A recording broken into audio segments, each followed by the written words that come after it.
நான் C. Joseph Vijay எனும் நான்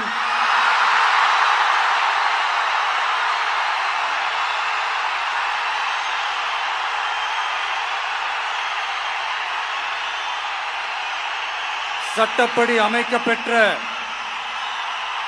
இந்திய அரசியல் அமைப்பின்பால் உண்மையான நம்பிக்கையும் மாறா பற்றும் கொண்டிருப்பேன் என்றும்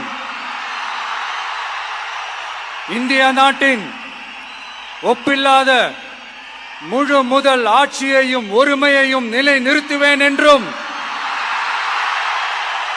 தமிழ்நாட்டு அரசின் முதலமைச்சராக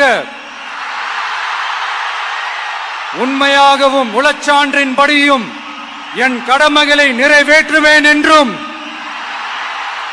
அரசியல் அமைப்பிற்கும் சட்டத்திற்கும் இணங்க அச்சமும் ஒருதலை சார்பும் இன்றி விருப்பு வெறுப்பை விலக்கி பலதரப்பட்ட மக்கள் அனைவருக்கும் நேர்மையானதை செய்வேன் என்றும் ஆண்டவன் மீது ஆணையிட்டு உறுதிமொழிகிறேன்.